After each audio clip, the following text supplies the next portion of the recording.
will help us to make investments, which will allow government to make investments in infrastructure, in HRD, in education, so on and so forth, and creating better employment opportunities. As I mentioned earlier, this has been a part of the continued policy of the government of India under leadership of Honorable Prime Minister Modi ji. तो आंध्र प्रदेश और बिहार को थोड़ी सी मदद इस budget के द्वारा दिया गया।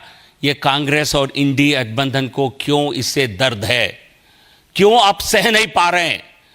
क्यों कांग्रेस बिहार विरोधी, आंध्र विरोधी और विकास विरोधी साबित होना चाहती है?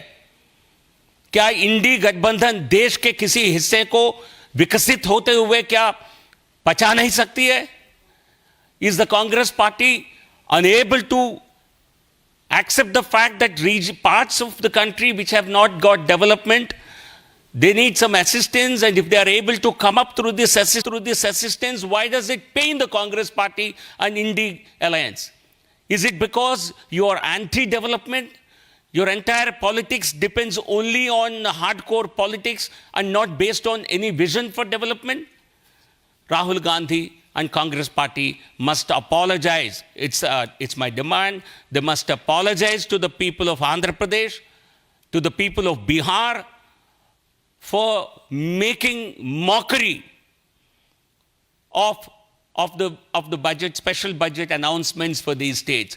आंध्र प्रदेश और बिहार के जनता का मजाक करने के लिए, उनके खिलाफ आप आवाज उठाने के लिए, ये मेरी मांग है, कांग्रेस और गठबंधन, इंडी गठबंधन, इन राज्यों की जनता से माफी मांगे, क्योंकि नहीं तो हमें लगेगा कि आपको केवल राजनीति में रुचि है, लेकिन देश के विकास आपका लक्ष्य नहीं है.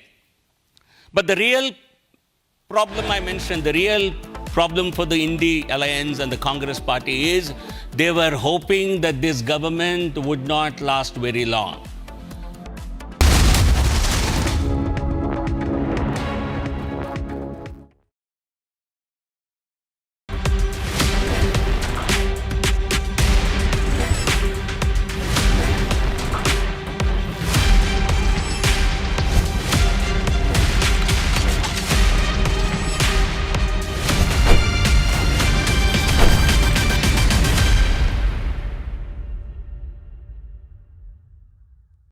Director Cheadle, the American people are watching, and they're wondering if there are any questions you can answer honestly today. So, Director Cheadle, I have a series of questions, very specific questions. I want very specific answers. Most of my questions are going to demand a yes or no answer. Do you understand? I do. Okay, my first question. Both sides of the aisle today have asked for your resignation. Would you like to use my 5 minutes to draft your resignation letter, yes or no? No, thank you. Was this a colossal failure? It was a failure. Yes or no? Was it a colossal failure is the question, yes or no? I have admitted this is a terrible This is a yes or no series of questions. Was this a colossal failure, yes or no? Yes. Was this tragedy preventable, yes or no? Yes. Has the Secret Service been transparent with this committee? Yes. Would you say the fact that we had to issue a subpoena to get you to show up today as being transparent, yes or no? I have always been yes or no. You didn't want to talk answer to the question. committee. We had to issue a subpoena to get you to show up today. That is not transparent, by the way.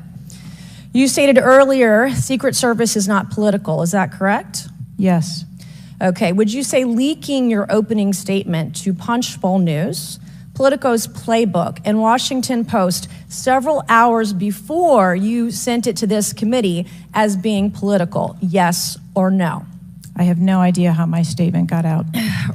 Well, that's bullshit. So, Mr. Chairman, I would like to ask unanimous consent to enter into the record articles by Punchbowl News, Political Playbook, Washington Post, all done at 5:24 a.m., 6:12 a.m., 6:34 a.m., a solid 3 to 4 hours before this committee got your statement. Without objection, so ordered. Okay. Is the Secret Service fully cooperating with our committee? Yes. Okay, you say you're fully cooperating with this committee. On July 15th, this committee sent you a list.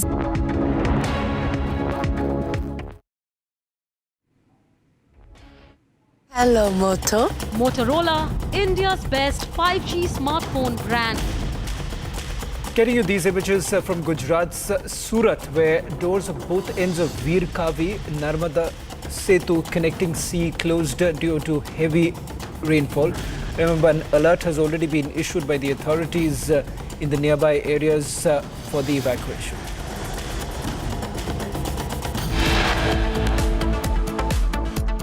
After all the scams, do not cover it up and try to push over. Sir, next is they're talking about urban development. You refuse to fund our Chennai Metro Bridge projects or any other metro projects. Lower the state with construction bills for housing projects. The air quality index, AQI's major cities continue to be accelerated and deforestation rates have increased.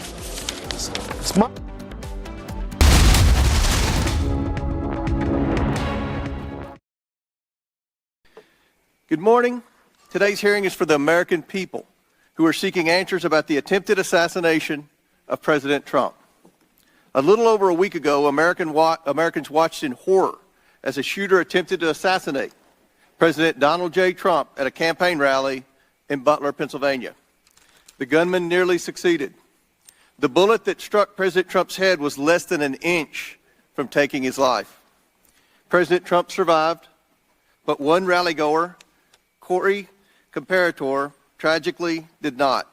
Two others were seriously injured.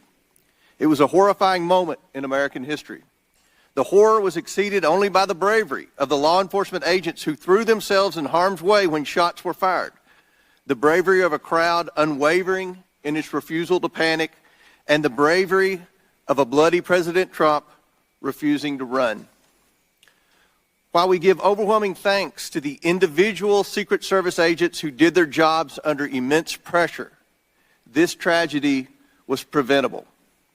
The Secret Service's protective mission is to protect U.S. and visiting world leaders and safeguard U.S. elections through protection of candidates and nominees. The Secret Service has a zero-fail mission, but it failed on July 13th and in the days leading up to the rally. The Secret Service has thousands of employees and a significant budget, but it has now become the face of incompetence. The committee has a long track record of providing oversight of the Secret Service. Our predecessors, both Jason Chaffetz and Elijah Cummings, among others, worked together to issue warnings and recommendations to address obvious shortcomings in the agency's makeup and operations. Unfortunately, those warnings and recommendations have gone unheeded. A former president and current candidate for president was shot in the head by a sniper within 500 feet of the podium. This is unacceptable, and we are concerned the Secret Service lacks the proper management to keep protectees safe from bad actors. Americans demand answers, but they have not been getting them from the Secret Service. We are instead learning about new facts about the events surrounding the attempted assassination every day from whistleblowers and leaks. Americans demand accountability, but no one is yet to be fired for this historic failure. Today's witness, Secret Service Director Kimberly Cheadle, is here under subpoena to answer questions about how the agency failed President Trump and the victims who attended the rally in Butler, Pennsylvania. It is my firm belief, Director Cheadle, that you should resign. However, in complete defiance, Director Cheadle has maintained she will not tender her resignation. Therefore, she will answer questions today from members of this committee seeking to provide clarity to the American people about how these events were allowed to transpire. We will ask these questions because the Secret Service and its parent agency, the Department of Homeland Security, have been unwilling to provide answers.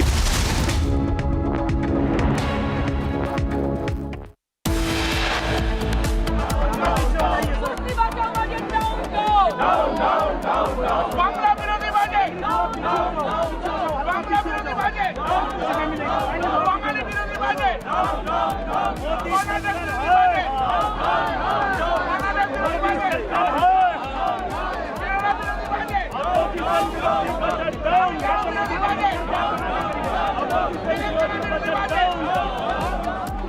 After India stages protest resorts to sloganeering and ruckus over Modi 3.0's first budget.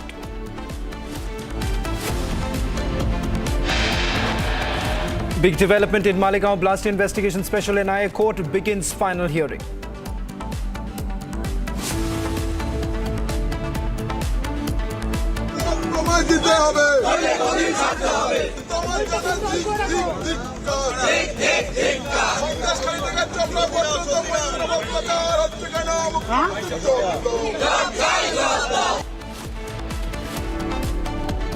Face-off over Mamata's refuge to Bangladesh's comment. Governor seeks to report BJP stages protest.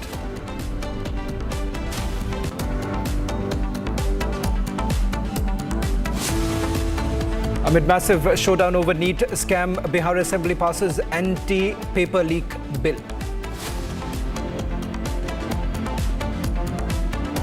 "26-year-old UPSC aspirant electrocuted to death in the national capital. Who's really accountable?"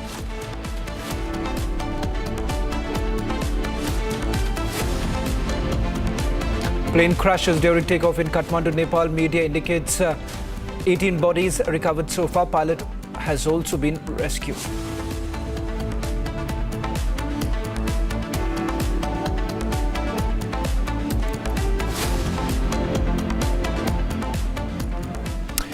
You're watching live and breaking at 4:30 with me, Shavan Sen. We're starting with this edition with some latest news coming in from the state of Karnataka. This morning, Darshan, who happens to be an accused in the case, his family members visited Deputy Chief Minister D.K. Shivkumar's residence. Questions that are being asked whether at all VVIP treatment was actually given to a family of an accused member. In fact, Karnataka Deputy Chief Minister D.K. Shivkumar, after he met Darshan's family, cleared the air by saying that he will not intervene. But he gave audience to Darshan's family member. Listen in to what Deputy Chief Minister D.K. Shivkumar had to say. ಈಗಾಗಲೇ matter ಕೋರ್ಟಲ್ಲಿದೆ, judicial custody ಅಂತ court ಇದೆ. ನಾವು ಯಾವುದೋ police ವಿಚಾರದಲ್ಲಿ ನಾವು interfere ಆಗಲೂಬಾರದು, ಆಗೋದು ಒಳ್ಳೇದು ಇಲ್ಲ. ಬಟ್ ಅವ್ರಿಗೆ ತಪ್ಪಿಸಿದ ಯಾರಿಗಾರು ಸಮಸ್ಯೆ ಐತೆ ಅಂದ್ರೆ, ಯಾರಿಗಾರು ತೊಂದರೆ ಆಗಿತ್ತು ಅಂದ್ರೆ ಅದಕ್ಕೆ ಕಾನೂನು ಇದೆ.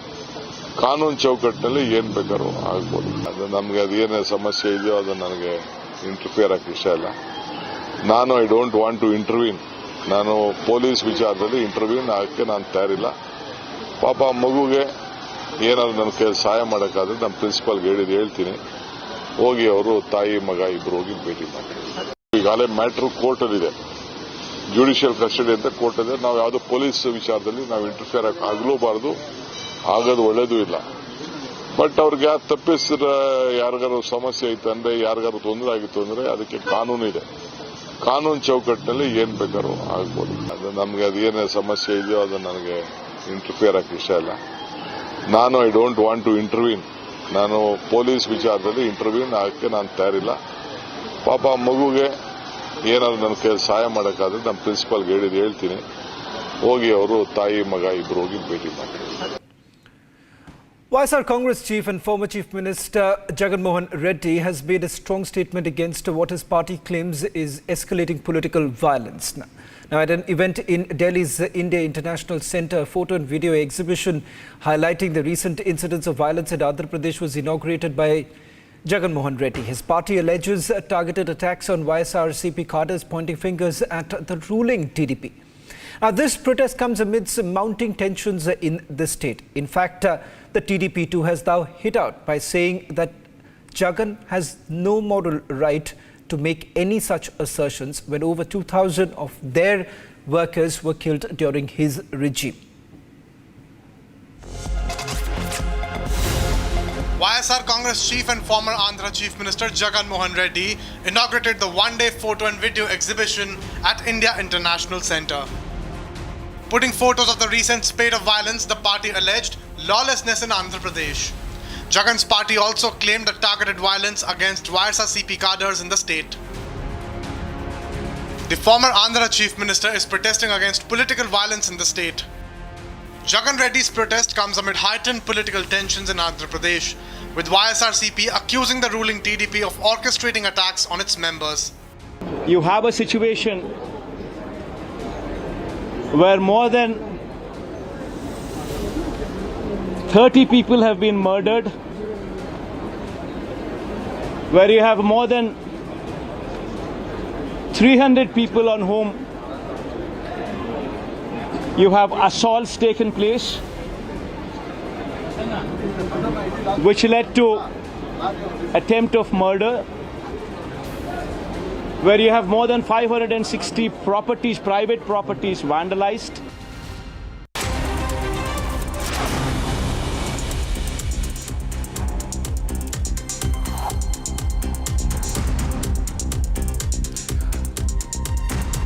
Let's take you through the headlines we are tracking at this hour and more stories coming in. Former Andhra Pradesh Chief Minister Jagan Reddy, during a protest against Telugu Desam Party, launched a scathing attack at Nara Lokesh. He claimed that 45 days since the TDP coalition came to power have been marked by anarchic and barbaric rule with rampant violence. He accused the government of targeting YSRCP members and supporters, alleging over 30 murders, 300 attempted murders and widespread destruction of private and public property. The state of Gujarat has been lashed by very heavy and incessant rains, with some areas experiencing flooding over the past 2 days. Intense downpour in the district of Vadodara over the past 2 days has triggered waterlogging in multiple parts of the city. IMD, in its latest forecast, has indicated that heavy rains are likely to continue affecting in the state in the coming 2 days. IMD, in fact, has also issued a yellow alert for the district of Vadodara due to the probability of heavy rainfall. Indian Youth Congress workers protest against Chief Minister Nitish Kumar outside Bihar Legislative Council, with Patna Sub-Divisional Magistrate stated that the protest was organized without permission and that a few miscreants were arrested after they broke the barricading. This is, we cannot even call it a budget. What was presented yesterday was a memorandum of understanding between Prime Minister Modi and the Chief Minister of Andhra Pradesh and Chief Minister of Bihar. Where is was the budget presented to the people? It was presented to them. But this is a total attack on federal structure of the constitution and what is imbibed in our constitution. That's why everyone, the entire India Alliance, protested in one voice that give what is due to states. Union Minister Manohar Lal Khattar reacted to the budget presented by Finance Minister Nirmala Sitharaman by stating that the budget was crafted in the best interest of the nation. He added that the budget had considered the interests of every section of the society. देश की जनता के बहुत ही हित में है, समाज के हर वर्ग के हित में है। विशेष तौर पर महिलाओं के और किसानों के हित में बहुत सी योजनाएं जो बताई गई हैं। देश की आधी आबादी महिलाओं की है, बड़ी संख्या में, क्योंकि कृषि प्रदेश और कृषि देश होने के नाते से हर कृषि प्रदेश को इसका लाभ होने वाला है। Anuraja launched an attack on the NDA government over the 2024 union budget. She stated that the real intention behind the budget was to save the ruling coalition. She stated that the issue of floods or backwardness was being faced by other states, but special treatment was given to Andhra Pradesh and Bihar. We are not criticizing the budget for the sake of criticism. We have our reasoning. We have reasons to criticize. These are the areas which impacts general publics, the ordinary people's life and livelihood. That's why we are saying the government failed the ordinary people of this country through this budget. Union Minister Giriraj Singh commented on the opposition protesting against anti-paper leak bill passed in the Bihar Assembly. The Union Minister termed that the opposition staging a protest despite the government doing good work was unfortunate.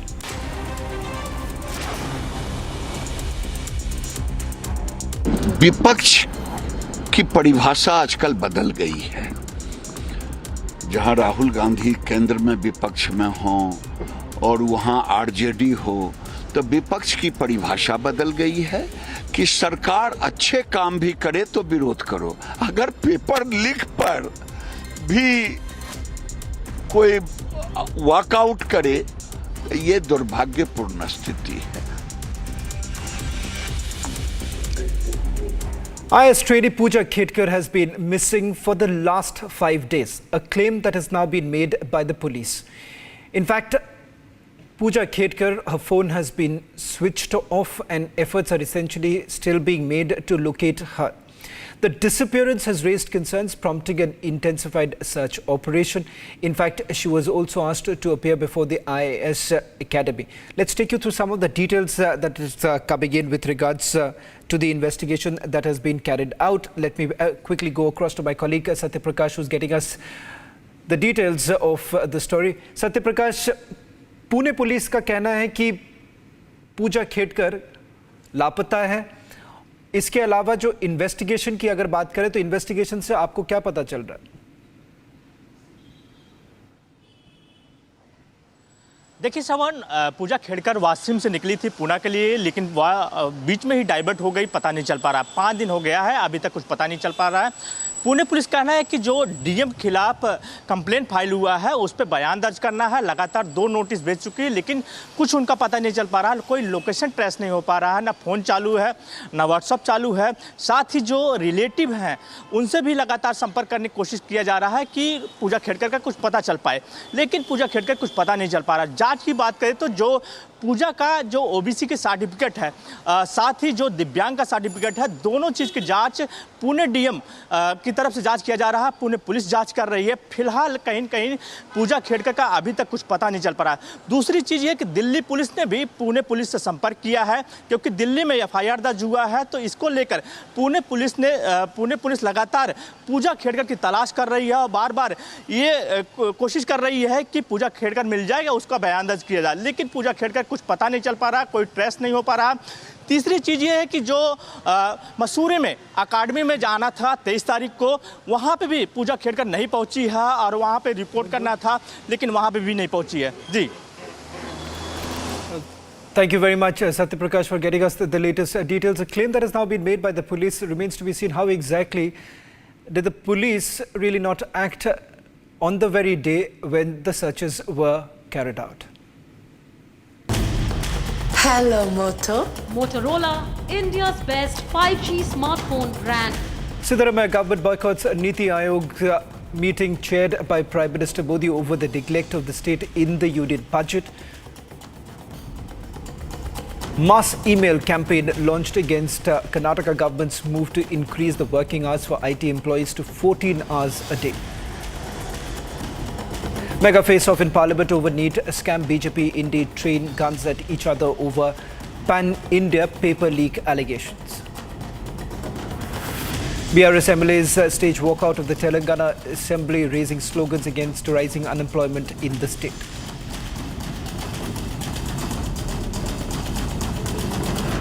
US President to address the nation tomorrow for the first time after his decision to drop out of the race to the White House.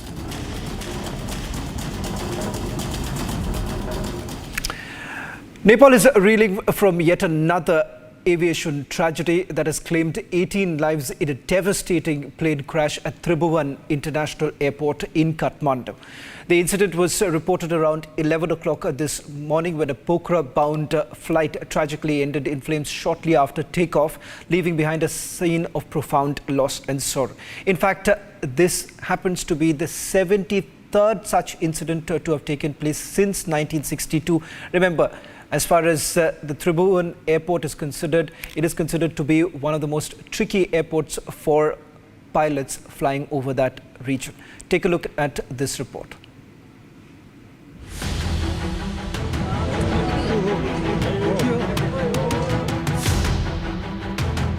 Nepal is in mourning after the tragic loss of 18 lives that were claimed in a devastating plane crash at Tribhuvan International Airport in Kathmandu. At 11:11 a.m., a Pokhara-bound flight tragically crashed shortly after takeoff, engulfing the aircraft in flames and leaving only the pilot, Captain Shakya, as a survivor.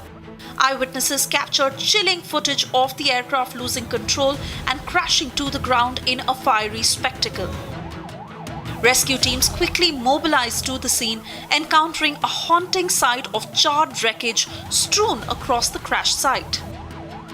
Despite the devastation, Captain Shakya was promptly transported to a nearby hospital for urgent medical care. According to aviation experts, several factors could have potentially contributed to the crash.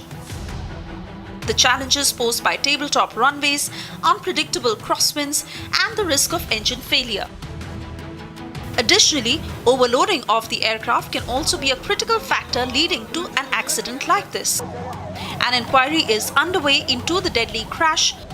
The probe teams will analyze the black box to determine the reason.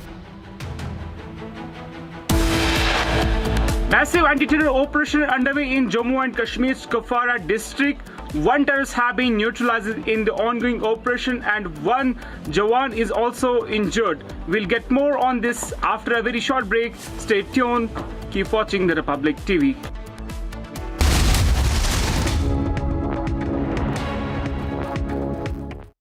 Thank you, Mr. Chairman.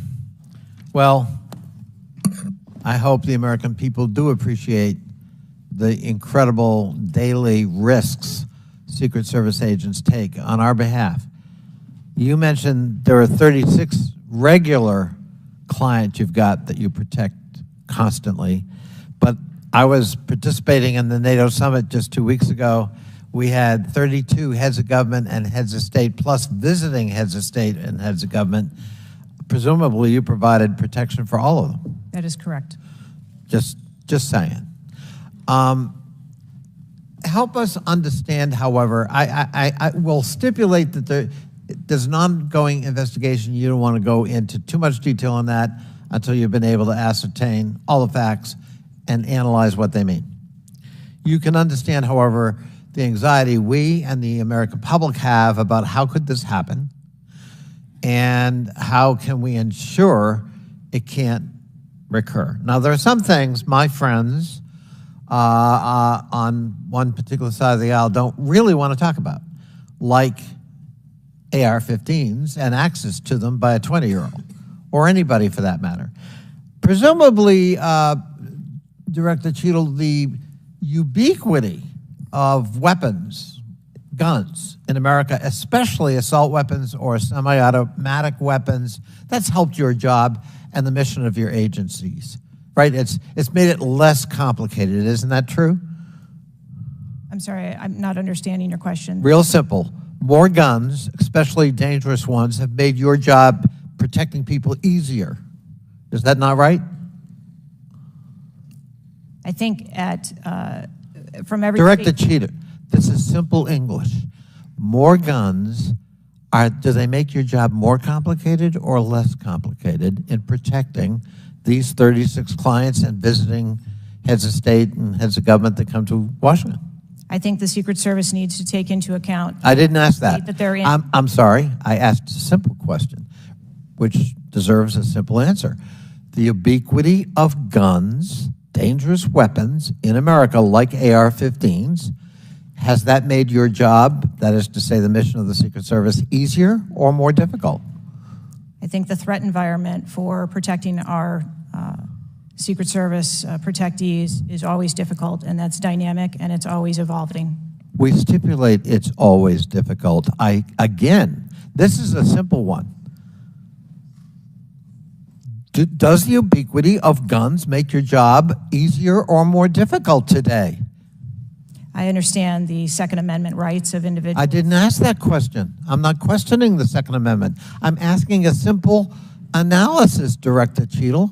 And I can tell you, you're not making my job easier in terms of assessing your qualification for continuing on as director. Please answer the question. You're the head. So my son Xavier is dead, killed by the woke mind virus.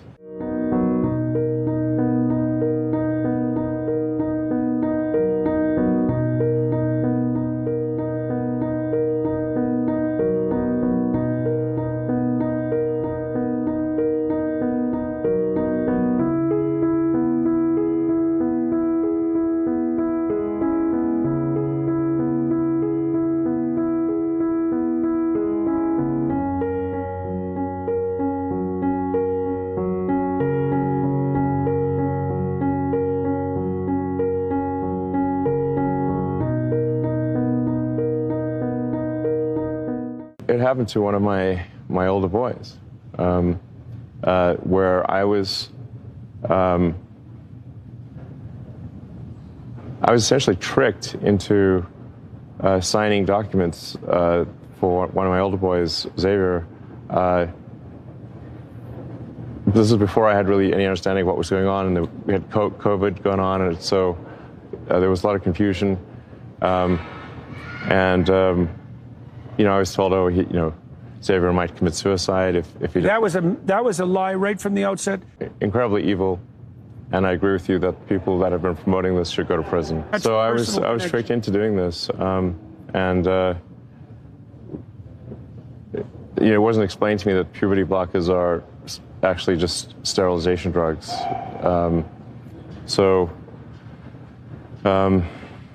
Anyway, and so I lost my son essentially. They call it dead naming for a reason. Yeah. All right. So the reason it's called dead naming is because your son is dead.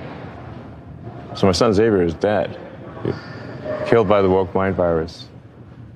I'm sorry to hear that. Yeah. I can't imagine what that would be like. Yeah. So. And there's lots of people in that situation now.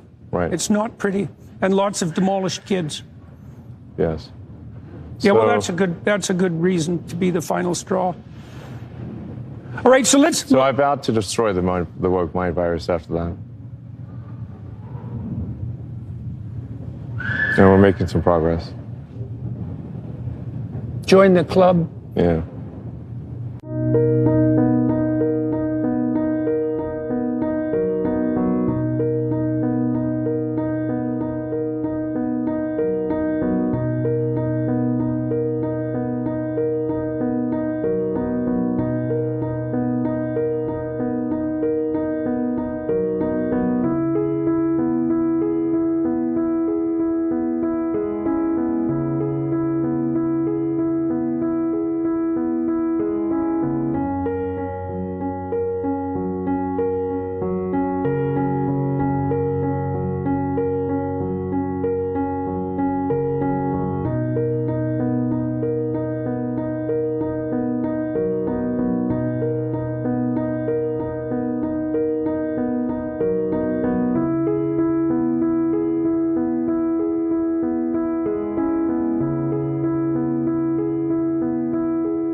Gentleman years back. Chair now recognizes Chairman of the House Judiciary Committee, Mr. Jordan from Ohio. Thank you, Mr. Chairman. Director, were you guessing or lying?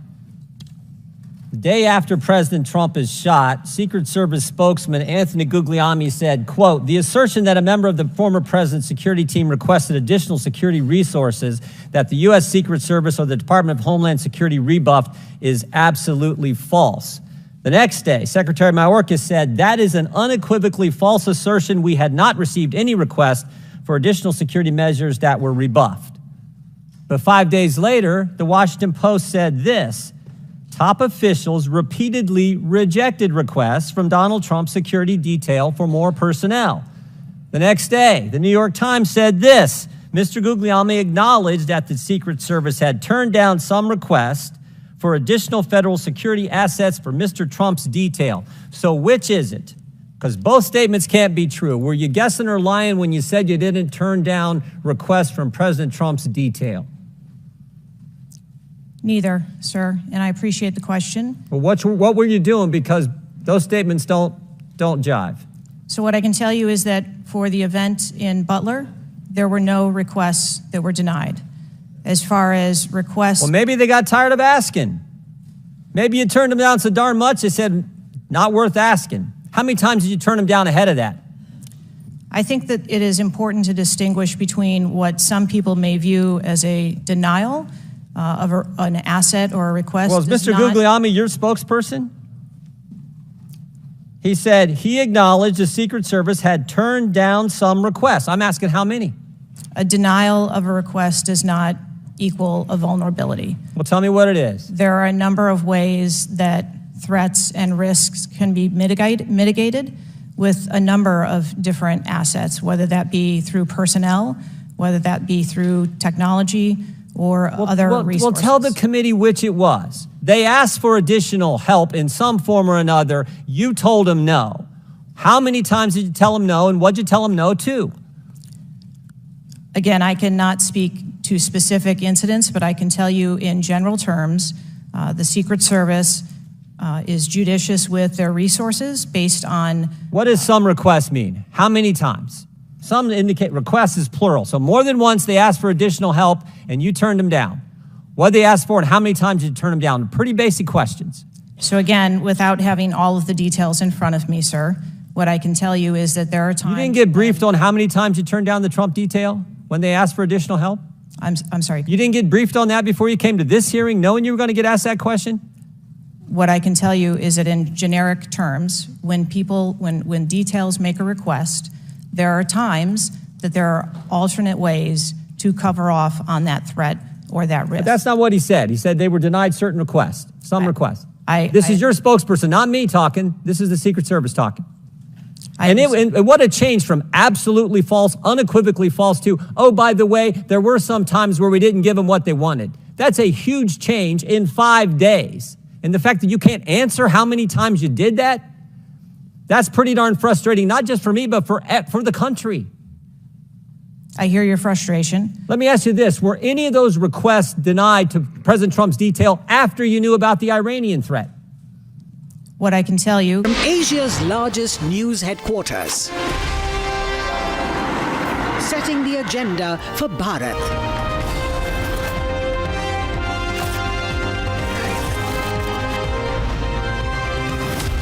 You're watching Republic.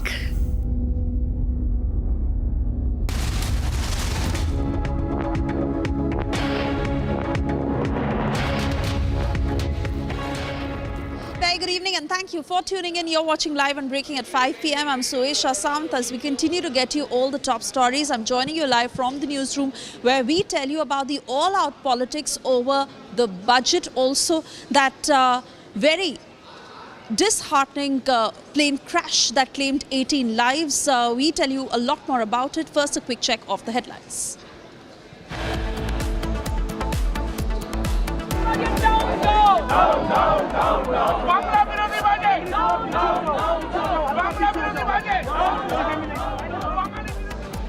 Irked ND stages protest, resorts to sloganeering and ruckus over Modi 3.0's first budget.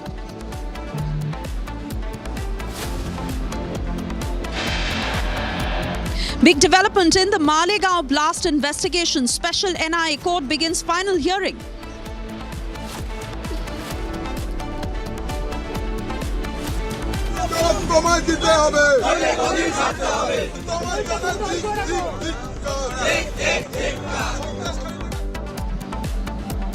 Face-off over Mamta's refuge to Bangladeshi's comment. Governor seeks report. BJP stages protest.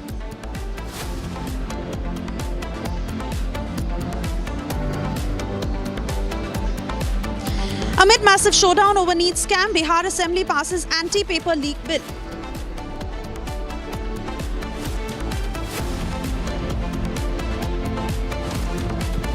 "26-year-old UPSC aspirant electrocuted to death in national capital. Who is accountable?"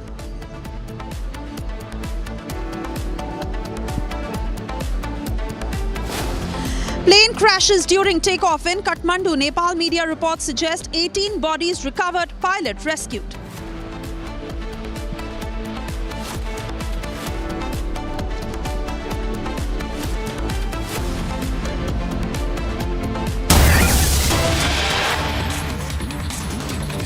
And first up, we cut across to breaking news coming in. Union Home Ministry has taken a big step of recruiting ex-Agniveers in Central Armed Police Forces. In fact, in this regard, the CISF has made all the arrangements. 10% vacancies of constables will be reserved for ex-Agniveers. Additionally, they will be given relaxation and physical efficiency test.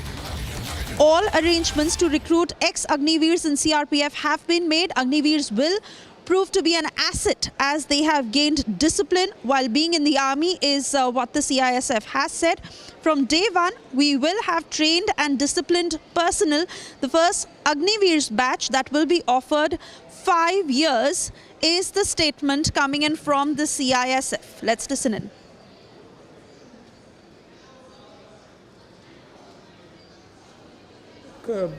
Agniveer को CRPF में लेने का सवाल है, इसके लिए already सारी तैयारी हो चुकी है। गृह मंत्रालय की तरफ से जो हमारा सीआरपीएफ का जो हमारा आरआर है वो भी अमेंड होके आ गया है, जिसमें कि ऑलरेडी अग्निवीर को लेने का प्रावधान कर लिया गया है। जो पहले बैच के अग्निवीर हैं, अगर वे ज्वाइन करना चाहते हैं सीआरपीएफ तो उनके लिए 5 साल की छूट भी है उम्र में, और उसके अलावा 10% रिजर्वेशन है उनके लिए। उनको फिजिकल एफिशिएंसी टेस्ट से छूट है, और जो सेकंड बैच से आएंगे उनके लिए 3 साल की भी उम्र में रियायत है। और फोर्स के लिए ये एक बहुत अच्छा कदम है। जब ये अग्निवीर जो कि ऑलरेडी आर्मी में ट्रेंड हैं और उन्होंने वहाँ ड्यूटी भी की हुई है, तो फोर्स को एक डिसिप्लिन्ड आदमी ट्रेनिंग के समय ही पहले ही दिन से मिल जाएगा, और उसका फ़ायदा भी होगा क्योंकि हम उनको उस हिसाब से उतनी मेहनत भी नहीं करनी पड़ेगी, और आगे चलते एक हमको आर्मी ट्रेंड व्यक्ति सोल्जर के रूप में मिल जाएगा। गृह मंत्रालय भारत सरकार के द्वारा एक्स अग्निवीरों का केंद्रीय सुरक्षा बलों में भर्ती हेतु महत्वपूर्ण निर्णय लिया गया है। इस निर्णय के अनुसार सीआईएसएफ ने भी एक्स अग्निवीरों की सीआईएसएफ में भर्ती हेतु सभी तैयारियां कर ली हैं। इस तैयारी के अंतर्गत अग्निवीरों के लिए कांस्टेबल पद की भर्ती में 10% पद जो हैं वो अग्निवीरों के लिए आरक्षित किए गए हैं। इसके अतिरिक्त उन्हें पीटी, जिसको कि शारीरिक दक्षता परीक्षा कहते हैं, उसमें उन्हें छूट प्रदान की गई है। साथ ही उन्हें आयु सीमा में भी छूट प्रदान की गई है। आयु सीमा की यह छूट जहां प्रथम वर्ष में 5 वर्ष तक की है, वहीं आगामी वर्षों में यह छूट 3 वर्ष तक की है।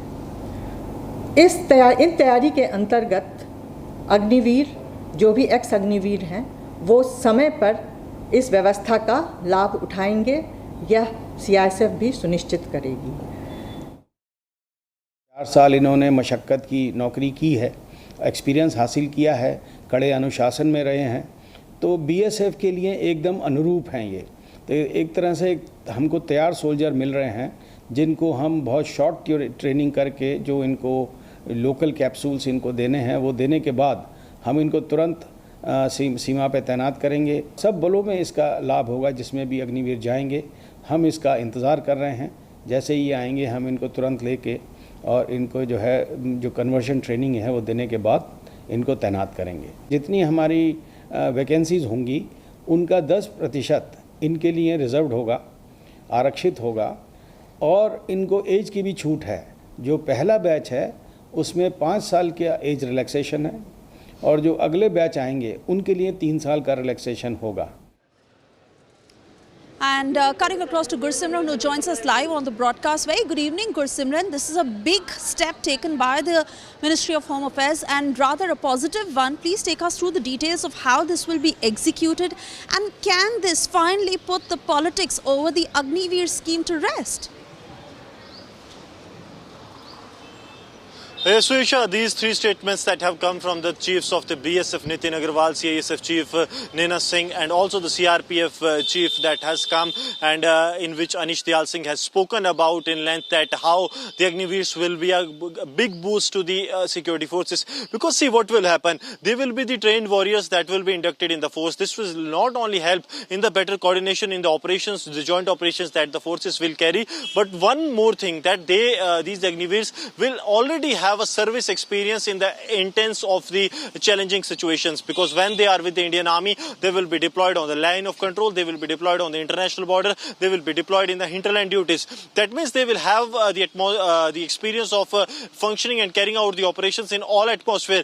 That will be acting as a morale booster as well as an extra edge to the security forces, be it the CISF, be it the BSF or the CRPF, that will retain these 10% of the Agniveers after their service completion in the Indian Army. So that's why three service chiefs, including that of the CISF's Naina Singh, along with the BSF chief Nitin Agarwal and CRPF chief Anish Dayal Singh, have come out in open and have said that they are proud that the Indian Army's Agniveers will be coming to them, and a 10% reservation has already been made to them. And also this is not only limited to the reservation but also the age relaxation that is being given to the Agniveers. For the first year it will be the 5 years, and then in the subsequent years it will be the 4 years. And in the services, be it the CRPF, CISF and the BSF, they will be completing their complete tenure. So those who were trying to cast a shadow that the Agniveers will only be recruitment for the 4 years, and they were trying to divert for the attention, they were trying to mislead the people,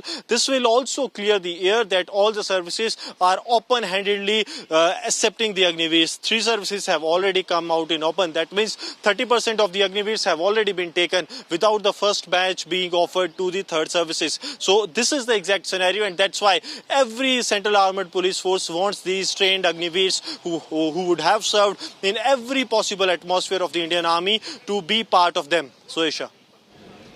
All right, Gursimran, many thanks for getting us these details. Of course, we wait and watch how the situation develops, but certainly so far looking very positive for all the Agniveers and the armed forces by and large. For the moment, we also move on to get our viewers details of the Kupwara encounter, where one terrorist was neutralized. Unfortunately, one army jawan who also suffered injuries, but it is an all-out battle where an anti-terror operation has been scaling across Jammu and Kashmir, and the forces taking on all the anti-terror elements. Here's what happened. Amid the ongoing counter-terror operations in the valley, a fierce gunfight broke out between the forces and terrorists in the covert area of Kupwara. Acting on specific intelligence, a joint forces party proceeded to the area in the early hours of Wednesday. Detecting suspicious movement, the forces challenged the terrorists and a gunfight ensued. Dramatic footage showed the joint forces going deep into the forested terrain of Kupwara in pursuit of the terrorists. More security reinforcements were rushed to the encounter site as the gunfight raged on. A terrorist has been killed in Kowat Kupwara in North Kashmir, and meanwhile the reports suggest that the Indian Army, whose soldier was injured in this gun battle, has also succumbed to the injuries. But we are waiting for the official confirmation as far as the Brave Heart is concerned. This operation was launched after getting the credible leads about the presence of terrorists in the Kowat forest in Kupwara, North Kashmir, and this input was turned into an encounter when the joint forces of SOG Kupwara and 28RR in North Kashmir went close to the suspected spot, and the hiding terrorists fired upon the joint forces, triggering an operation. This is the second day of encounter, and the encounter is still continuing. We are expecting that the more terrorists would be neutralized, because as per the reports suggesting that this is a group of terrorists who have infiltrated recently, and they were making movements in the Kupwara. While one terrorist was neutralized by the forces, a junior commissioned officer sustained injuries in the exchange of fire. The officer later succumbed to his injuries, adding to the mounting toll of soldiers amid an uptick in terror attacks in the valley. While Pakistan continues to push terrorists across the border, our forces are determined to defeat their nefarious designs.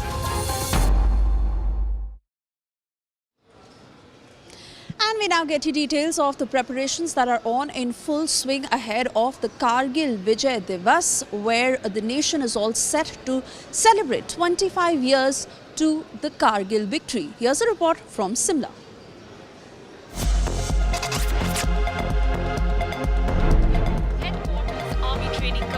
Shimla is set to host the Kargil Vijay Divas Rajat Jayanti Mahotsav from July 24th to 25th, celebrating 25 years of the Kargil victory.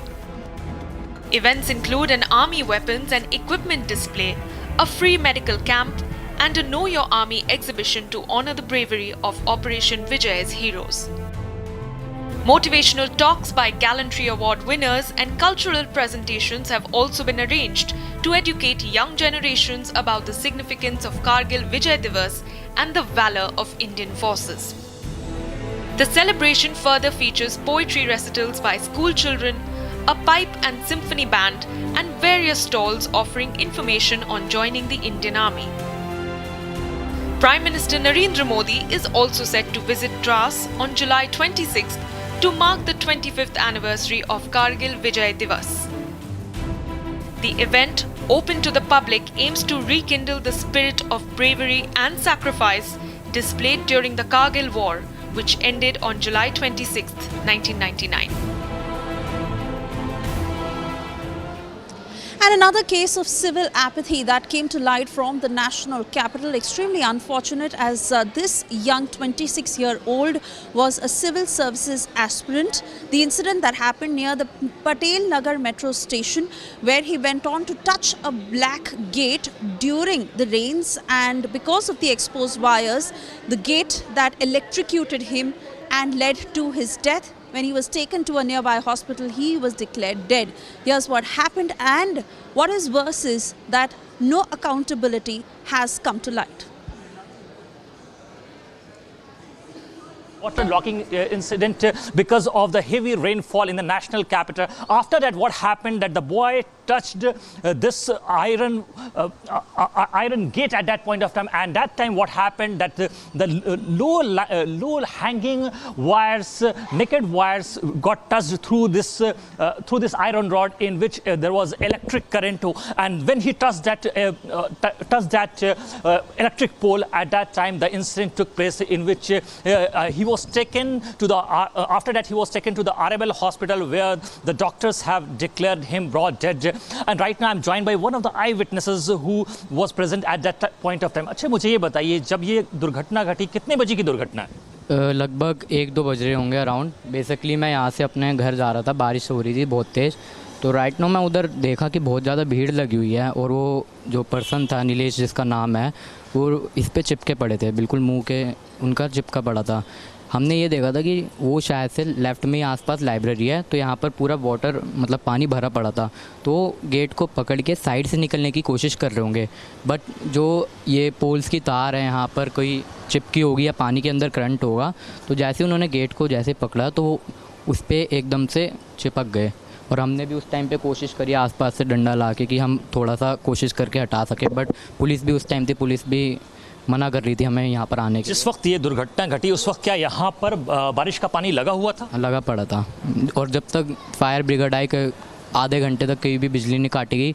जब police वालों ने भी, अपनी Delhi police ने भी बहुत help करी कि साइड हटाने की, जब उन्होंने कोशिश करके साइड हटाया तब भी बिजली नहीं कटी हुई थी. उन्होंने भी बहुत मुश्किल से उन्होंने भी कोशिश करी कि कहाँ से कहीं कुछ भी हो सकता है. बहुत सारे 50 से 60 लोग थे, सब ने हेल्प करी, पर नहीं वो हो सका. फिर 1 घंटे बाद कैसे भी करके उनको हटाया करो उस साइड. आप भी इसी इलाका में रहते हैं, जैसा कि हम देख सकते हैं. अपने विजय से मैं रिक्वेस्ट करूंगा ज़रा आगे की तरफ मूव करें, और ये जो स्पॉट है उस स्पॉट से विजुअल को दिखाने की कोशिश करें. यहाँ अगर आप देखेंगे समीक्षा, तो ये जो पूरा इलाका है, यहाँ पर हमने लोगों से आसपास बात करने की कोशिश की. उनका कहना है कि सिर्फ इसी जगह पर नहीं, क्योंकि ये जो पटेल नगर मेट्रो स्टेशन का इलाका है, इसके आसपास के रीजन में आप देखें बहुत ही लो हैंगिंग जो एरिया है, इसके अंदर जो वायर्स हैं वो मेश नेटवर्क के वायर्स जो हैं बहुत ही नीचे लेवल पे हैं. और इसकी वजह से क्या होता है कि ये जो करंट है, वो करंट की सप्लाई के कारण उस वक्त जब बारिश हुई तो उस वक्त इसके टच में वो इंसान शख्स आ गया, और उस दौरान ये दुर्घटना घट गई.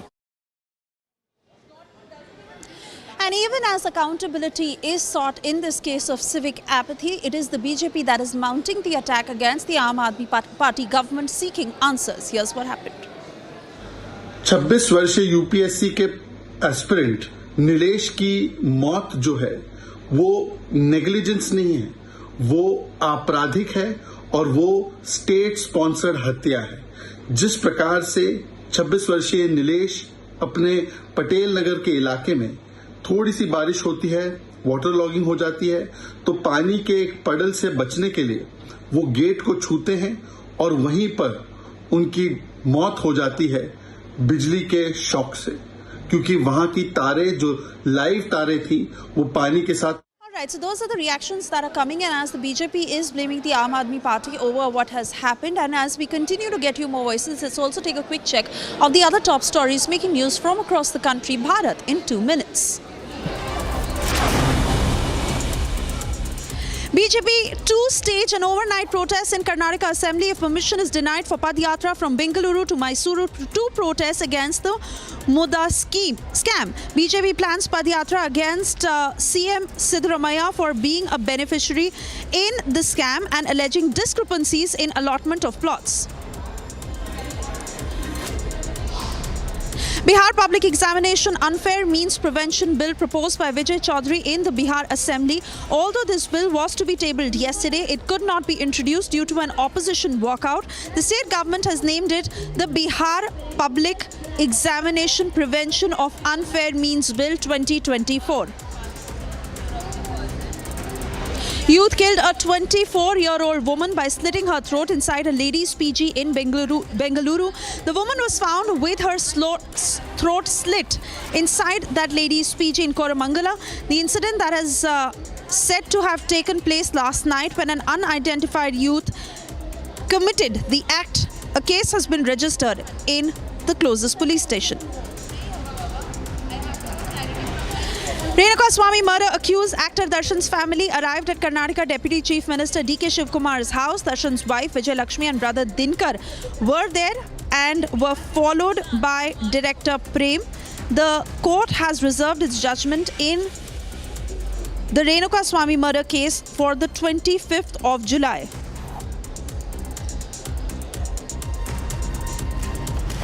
Hello, Moto. Motorola, India's best 5G smartphone brand. And we are now getting you this raw footage from the national capital. This is Delhi's Narela, where a huge fire broke out in a factory. Fire tenders were rushed to the spot, although no injuries have been reported yet.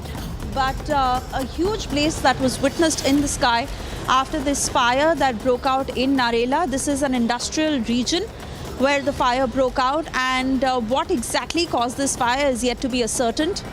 However, the fire that has now been doused and no one has been reported injured.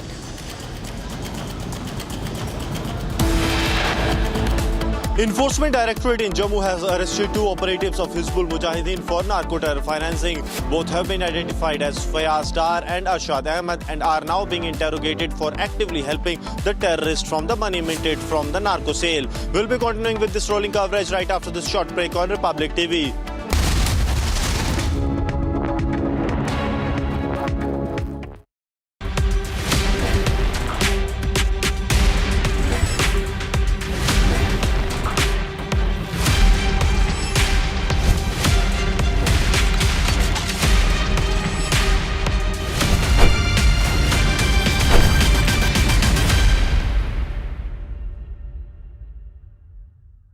Begin our 5 minutes questions, and I will begin. Just for the record, the Secret Service has an annual budget of around $3.1 billion, and I believe around 8,000 employees. Is that correct? Yes, sir. Obviously, there were many security failures on the day of the attempted assassination and leading up to that day. Let's start with the building that the shooter used to shoot President Trump from. At any point Saturday, did the Secret Service have an agent on top of that roof? Sir, I'm sure, as you can imagine, that we are just 9 days out from this incident, and there's still an ongoing investigation. And so I want to make sure that any information that we are providing to you is factual. You can't, okay. Why did the Secret Service not Can you answer why the Secret Service didn't place a single agent on the roof? We are still looking into the advanced process and the decisions that were made. Okay. Wasn't that building within the perimeter that should be secured? Do we agree with that? The building was outside of the perimeter on the day of the visit. But again, that is one of the things that during the investigation we want to take a look at and determine whether or not other decisions should have been made. One of the things that you said, I believe, in an interview, that there wasn't an agent on the roof because it was a sloped roof. Is that normal, and do you fear that immediately creates an opportunity for future would-be assassins to look for a slanted roof? I mean, this is a huge question that every American has. Why wasn't a Secret Service agent on the roof? And there have been reports that agents were supposed to be on the roof, but it was hot that day and they didn't want to be on the roof. Can you answer any of those questions, Director? So I appreciate you asking me that question, Chairman. I should have been more clear in my answer when I spoke about where we place personnel in that interview. What I can tell you is that there was a plan in place to provide overwatch, and we are still looking into responsibilities and who was going to provide overwatch. But the Secret Service in general, not speaking specifically to this incident, when we are providing overwatch, whether that be through counter snipers or other technology, prefer to have sterile rooftops. Did the Secret Service use any drones for surveillance that day? So again, I'm not going to get into specifics of that day in itself, but there are times during a security plan that the Secret Service does deploy an asset like a drone. There were reports that the shooter used a drone just a few hours before the rally start time. Is that accurate? I have heard those same reports, and again, am waiting for the final report. Do you know, if you can't answer the question, that's your answer. But can you answer this? Do you know, I'm not asking yes or no, but do you know if the shooter used a drone before the shooting? That information has been passed to us from the FBI. How many Secret Service agents were assigned to President Trump on the day of the rally? Again, I'm not going to get into the specifics of the numbers of personnel that we had there, but we feel that there was a sufficient number of agents assigned. There are reports that several agents assigned to the rally on July 13th were temporary agents not normally assigned to President Trump. Is that accurate? What I can tell you is that the agents that were assigned to former President Trump are Secret Service agents that provide close protection to him, and that was what was actual on that day. How many temporary agents were there that day? Quite frequently, sir, during campaign events, the Secret Service utilizes agents from HSI or the Department of Homeland Security. You don't know how many? Supplement you can't answer? our plan. Have the investigators reconstructed the shooter's precise movements over the past days, weeks, and months? So, again, we need to have confidence that if the FBI is leading this investigation, that they're leading a credible investigation, because there's some of us sitting up here today that don't have a lot of confidence in the FBI. So I will repeat the question. Have the investigators reconstructed the shooter's plan? Hello, Moto. Motorola, India's best 5G smartphone brand.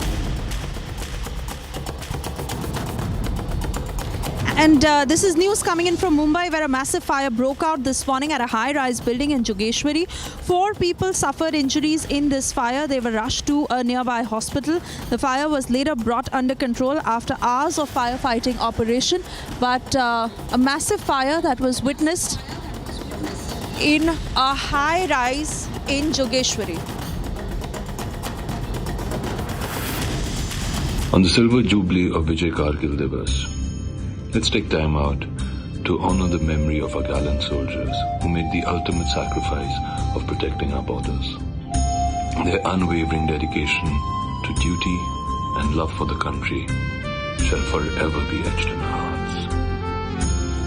Salute to our soldiers. Jai Hind.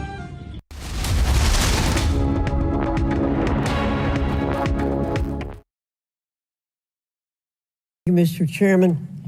Director Cheadle, what grade would you give the Secret Service's performance in Butler, Pennsylvania on July 13? As I've stated, ma'am, this was clearly a failure. I would grade the agents and officers who selflessly threw themselves in front of the president and neutralized the threat an A. I think that we need to examine the events that led up to and prior to that day. You stated in 2021 that the Secret Service has a zero-fail mission. It's clear that the events of July 13 show a cascade of failures that cost Corey Comparator his life, nearly cost former president his life, and injured David Dutch and James Copenhaver. When an agency fails spectacularly at its mission, those responsible must be held accountable, and the problems must be fixed so they cannot happen again. Why should the American people or the officials you're responsible for protecting have confidence in your ability to lead the Secret Service after such a spectacular failure? I appreciate the question, and I am committed to finding answers so that we can make the agency stronger after this. You said on July 15 that the buck stops with me. How are you taking accountability for the Secret Service's failures during the July 13 assassination attempt on President Trump? I have taken accountability, and I will continue to take accountability. I am responsible for leading the agency, and I am responsible for finding the answers to how this event occurred and making sure that it doesn't happen again. So I would like to explore how you got the job as director of the United States Secret Service. Is it typical for the director of the Secret Service to be recommended for the role at the behest of a president's family and senior staff, perhaps at the request of Jill Biden or Anthony Bernal? I got the job as a director of the Secret Service because I spent 27 years in an agency with a mission that I absolutely love. I started my career in Detroit. I worked my way up through investigations and protection. Was there competition for the position? You would have to ask those who were involved in the interview process. But you think you are the best person in the country to head the Secret Service? I think that I am the best person to lead the Secret Service at this time. The Secret Service receives billions in funding each year, as has been explained by my colleagues here. In fact, you've had an increase in real terms of 55%.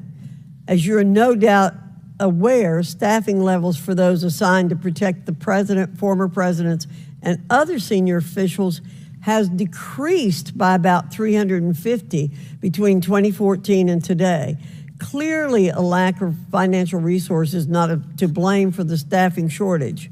In 2022, the Secret Service saw nearly half its workforce leave in 1 year. And during the same year, it was ranked dead last among law enforcement agencies in the best places to work in the federal government. Can you explain why your agency was so poorly rated and why so many staff left in just 1 year?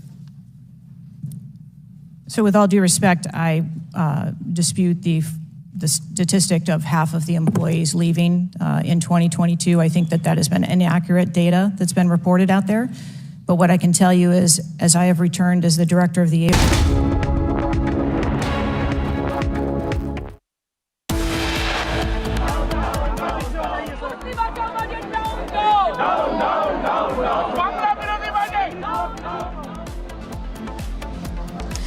Indy stages protest, resorts to sloganeering and ruckus over Modi 3.0's first budget.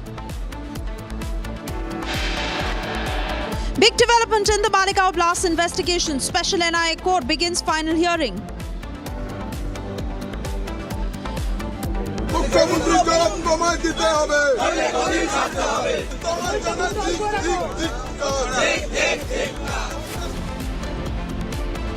Face-off over Mamta's refuge to Bangladeshis. Comment: Governor seeks report. BJP stages protest. Amid massive showdown over NEET scam, Bihar Assembly passes anti-paper leak bill. 26-year-old UPSC aspirant electrocuted to death in National Capital. Who is accountable?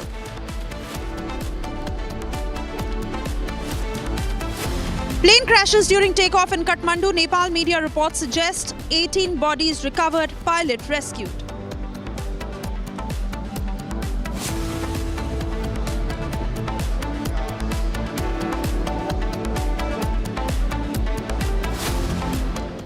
evening and thank you for staying tuned. You're watching Live and Breaking. I'm Suesha Samant as we get you details of that unfortunate plane crash in Nepal, where the plane crashed right after its takeoff in Kathmandu. Several reasons that aviation experts suggest.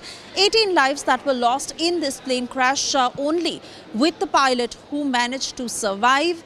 And as per Nepal media reports, 13 bodies have been recovered so far. Here's what happened.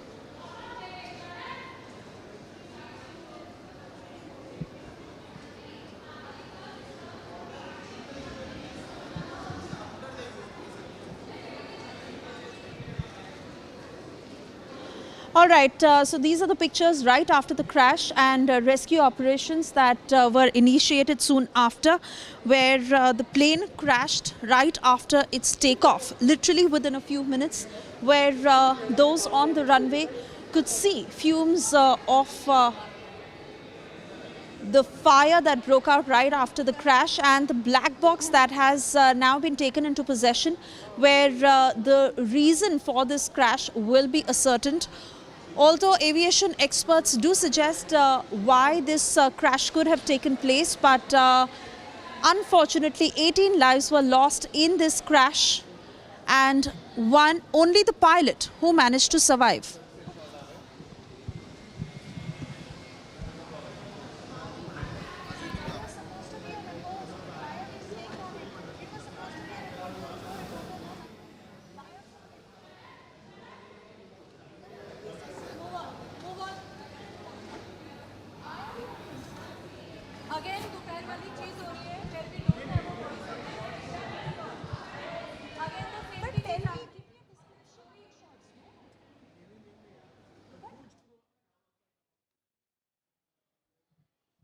All right, and there you see what had happened right after the crash, where these are the pictures of what had happened after the crash. And remember, the kin of the deceased that are trying to get details outside the hospital as they await the bodies, the mortal remains of those who unfortunately lost their lives in this crash. 18 lives were lost in this crash. Remember, the plane crashed right after its takeoff, and the black box that the authorities are now in possession of, where they will ascertain the reason to why this crash happened in the first place. But there were 17 passengers on this plane, including the pilot and the co-pilot, where all the 17 passengers and the co-pilot lost their lives in this crash, and only the pilot who managed to survive.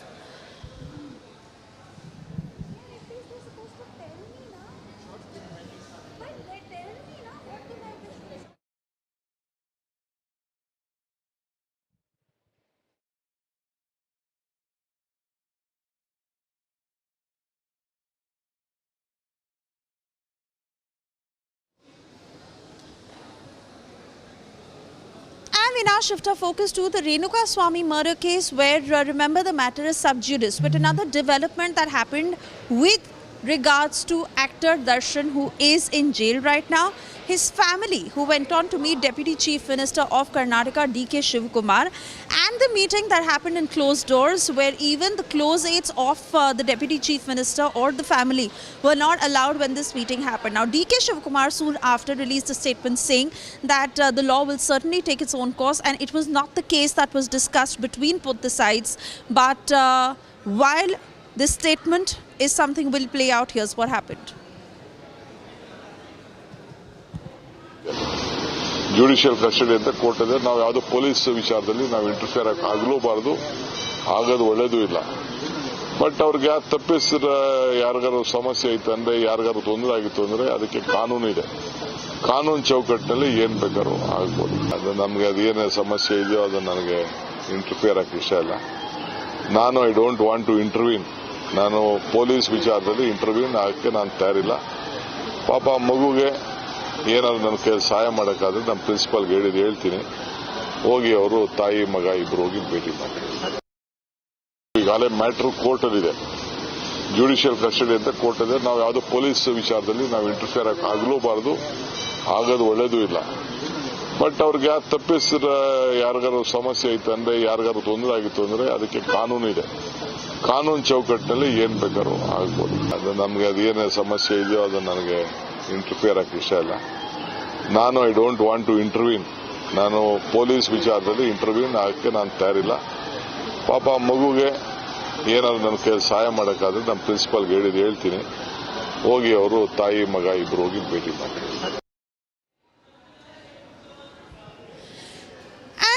We cut across to Smita, who joins us from the Kannada newsroom to give us more details on the same. Smita, do tell us what you've learned from your sources with regards to what happened in this meeting, what was discussed.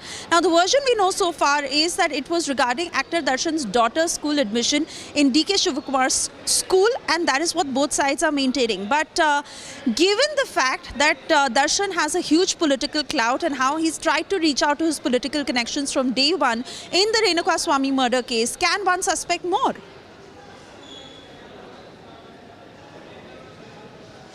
A small correction, it's not Darshan's daughter, it's actually Darshan's son's school admission, which we are told that have been discussed in the meeting between Deputy Chief Minister DK Shivakumar and Darshan's wife Vijay Lakshmi. But we heard DK Shivakumar saying that the government or himself doesn't want to intervene into the police matter. There are three questions to be answered by DK Shivakumar. First one, obviously, is the government willing to intervene in Darshan case? Second one, if the government is willing, is there a scope for intervention? Because the investigative officers have already collected more than 200 evidences, and the matter is in the public domain. Can the government interfere is the second question. And the third question, what happens if the government intervene in the issue?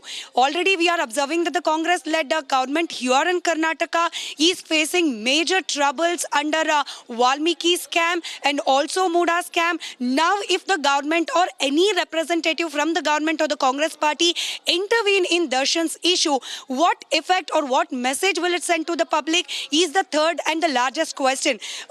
Probably by learning all these things, DK Shivakumar has clearly told that government or himself are not interested to intervene, and he and also one of the producer who met DK Shivakumar along with Darshan's wife, that is Jogi Prem, both have maintained that there was no discussion about the jail or the bail or the Darshan's murder allegation. Only matter which was discussed in between them was regarding the school admission, which Darshan's son, who was previously studying in DK Shivakumar's daughter's school, and now he is in some other school, and Vijay Lakshmi, that is Darshan's wife, want his son to be readmitted to DK Shivakumar's daughter's school.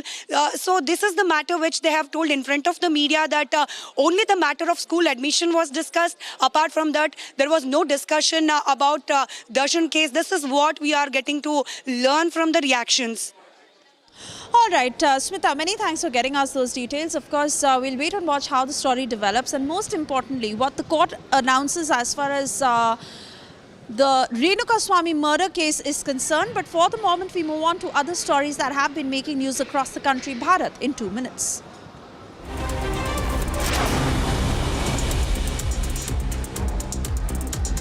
Former Andhra Pradesh Chief Minister Jagan Mohan Reddy, during a protest against TDP, launched a scathing attack at Nara Lokesh. He claimed that the 45 days since the TDP coalition came to power have been marked by, quote, anarchic and barbaric rule with rampant violence, unquote. He accused the government of targeting YSRCP members and supporters, alleging over 30 murders, 300 attempted murders, and widespread destruction of private and public property.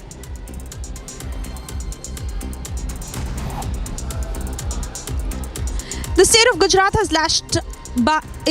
been lashed by very heavy rains, with some areas experiencing flooding over the past 2 days.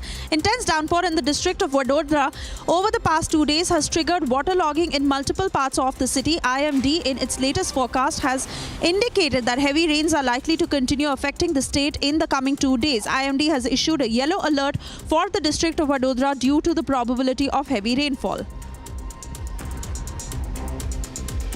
IYC workers protested against CM Nitish Kumar outside Bihar Legislative Council.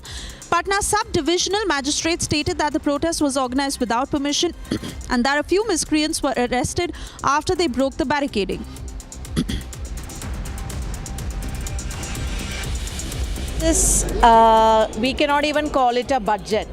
What was presented yesterday was a memorandum of understanding between Prime Minister Modi and the Chief Minister of Andhra Pradesh and Chief Minister of Bihar.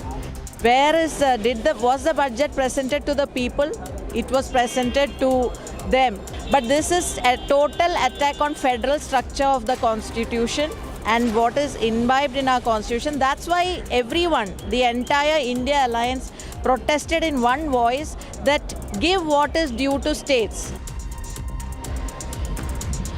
Union Minister Manohar Lal Khattar reacted to the budget presented by Finance Minister Nirmala Sitharaman, stating that the budget was crafted in the best interest of the nation. He added that budget had considered the interests of every section.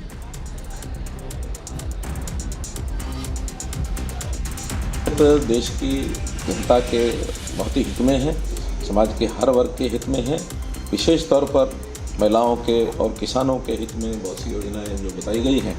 देश की आधी आबादी महिलाओं की है, बड़ी संख्या में, क्योंकि कृषि प्रदेश और कृषि देश होने के नाते से हर कृषि प्रदेश को इसका लाभ होने वाला है। CPI leader Annie Raja launched an attack on the NDA government over the 2024 union budget. She stated that the real intention behind the budget was to save the ruling coalition. She stated that the issue of floods or backwardness was faced by other states, but special treatment was given to Andhra Pradesh and Bihar. We are not criticizing the budget for the sake of criticism. We have our reasoning. We have reasons to criticize. These are the areas which impacts general publics, the ordinary people's life and livelihood. That's why we are saying the government failed the ordinary people of this country through this budget.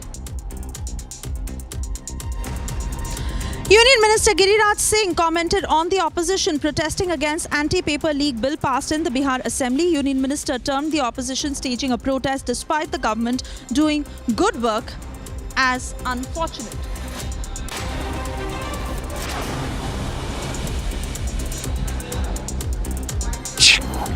की परिभाषा आजकल बदल गई है। जहां राहुल गांधी केंद्र में विपक्ष में हों और वहां आरजेडी हो, तो विपक्ष की परिभाषा बदल गई है कि सरकार अच्छे काम भी करे तो विरोध करो। अगर पेपर लीक पर भी कोई वॉकआउट करे, ये दुर्भाग्यपूर्ण स्थिति है। And moving on, as it was a massive showdown outside Parliament, this over the Union Budget 2024 that was announced yesterday, where the Indie bloc took on the centre, saying that the budget was designed, which was particularly biased, favouring the states of Bihar and Andhra Pradesh to please the NDA allies, and that it was discriminatory towards the Congress-led states or the opposition-led states. This that resulted in ruckus in the Parliament as well. Here's what happened. There was bedlam in the Parliament complex as the opposition MPs erupted in protest against the union budget. With placards hanging around their necks, the Indie leaders raised slogans against the centre. They claimed that the union budget to be discriminatory and lopsided in favour of states ruled by the NDA. The showdown followed a Congress Parliamentary Party meeting held to discuss the opposition's floor strategy. The opposition members railed against the special packages announced for the states of Andhra Pradesh and Bihar, ruled by the NDA allies TDP and JDU. Samajwadi Party MP Ram Gopal Yadav accused the centre of stepmotherly treatment towards opposition ruling states. एक तो जो वास्तव में पिछड़े राज्य हैं उनकी अनदेखी की गई, उत्तर प्रदेश जैसे सबसे बड़े राज्य की नाम तक लिया गया, कुछ देना तो दूर है, केवल प्रधानमंत्री को दे दिया गया झुंझुना और कुछ भी नहीं। और इसके अलावा जो चाहिए लोगों को सरकार बचाए रखने के लिए कुछ को तो पैसा दे रहे हैं, दूसरों का हिस्सा काट रहे हैं, बहुत ही नाइंसाफी है। Shiv Sena UBT MP Arvind Sawant claimed that the special allocations for Andhra and Bihar were meant to keep the allies happy and the government afloat. ये जो बजट है वो आप सभी जानते हो, लाडला बिहार, लाडला आंध्र प्रदेश, लाडला ओडिशा, इसमें आंध्र प्रदेश ने भी पैकेज मांगा था, नहीं उन्होंने वो कहा था कि स्पेशल स्टेटस दीजिए, वो तो दिया नहीं, 15,000 करोड़ देकर उनका मुंह बंद कर दिया है। लेकिन जो महत्वपूर्ण मूलभूत प्रश्न है उस समस्या का निराकरण नहीं हुआ। With the Treasury and the opposition already locking horns over NEET in the ongoing session of Parliament, the budget is now likely to fuel more disruptions. Massive anti-terror operation underway in Jammu and Kashmir's Kupwara district. One terrorist has been neutralized in the ongoing operation and one Jawan is also injured. We'll get more on this after a very short break. Stay tuned. Keep watching the Republic TV. Forces on the front lines in Kupwara. Civic negligence kills UPSC aspirant. Political showdown over the budget. A comprehensive coverage of the day's top stories on Across the Republic at 6 p.m. TDP today says 2,800 of their workers were killed during your term. Please, do not make wild allegations. No, I'm saying it is a claim. See, our regime, it was such a good regime that every scheme, even if people did not vote for us, was door delivered without discrimination and without corruption, without even seeing which party they have voted. That was our government. And here you have this government, just because somebody is not voted for them, are going on a rampage, and you start off with this kind of a campaign, and there is no end to it.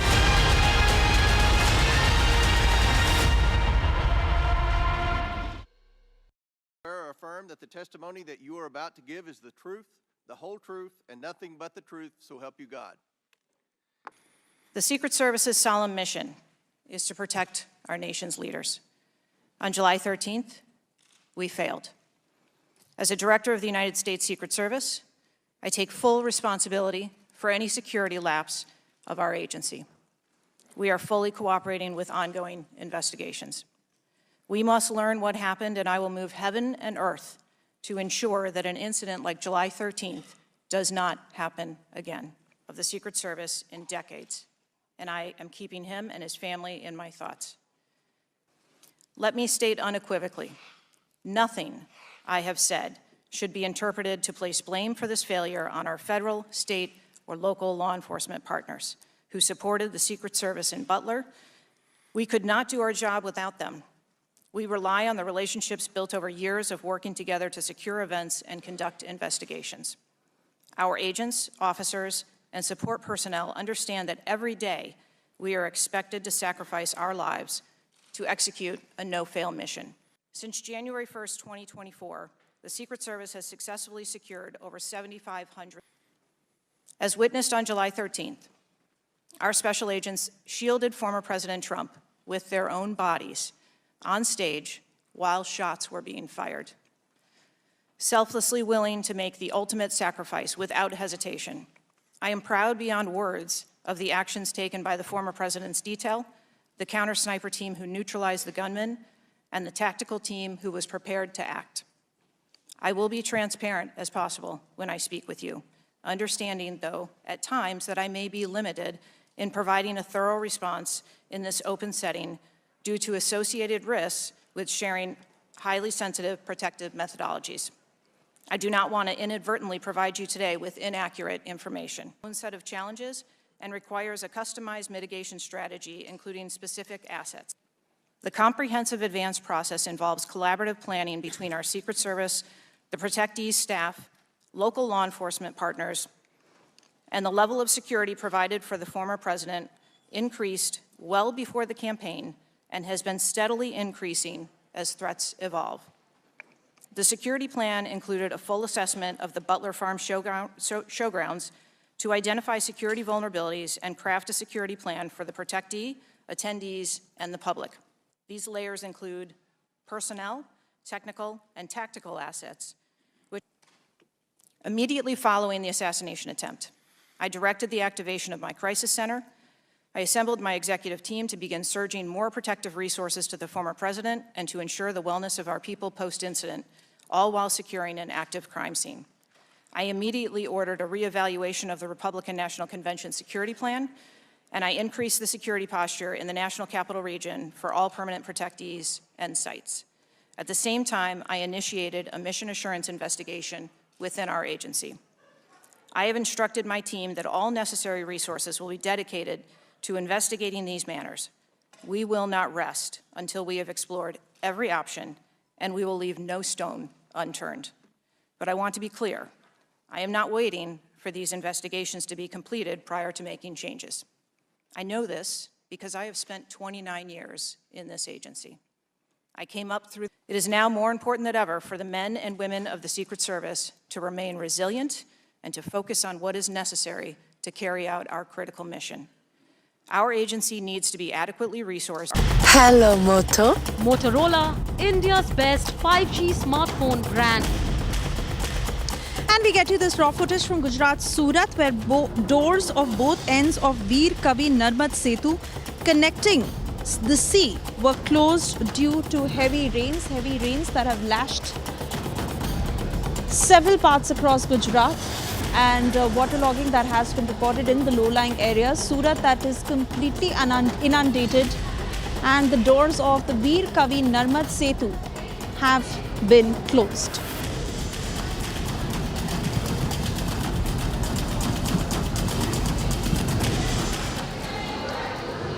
And while we await what Joe Biden has to say right after he has opted out of the race to the White House, it is Kamala Harris versus Donald Trump, and Harris who took on Donald Trump. Here's what happened.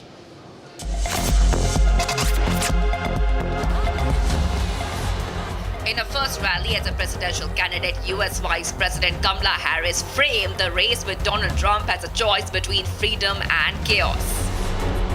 Donald Trump wants to take our country backward. He and his extreme Project 2025 agenda will weaken the middle class. Like, we know we got to take this seriously. America has tried these failed economic policies before, but we are not going back. Harris became the Democrat nominee after President Joe Biden withdrew from his re-election campaign. Kamala's rally comes just a day after she secured the support of a majority of Democratic delegates to win the party's nomination for president.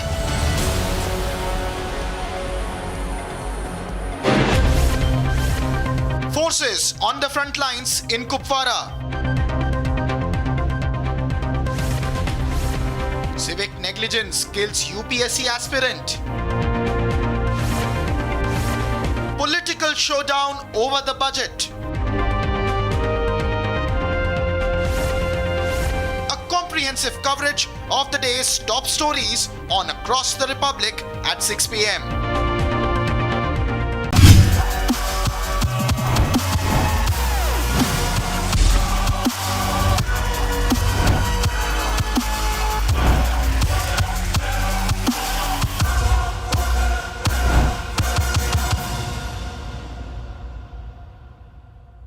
Director Cheadle, the American people are watching, and they're wondering if there are any questions you can answer honestly today. So, Director Cheadle, I have a series of questions, very specific questions. I want very specific answers. Most of my questions are going to demand a yes or no answer. Do you understand? I do. Okay, my first question. Both sides of the aisle today have asked for your resignation.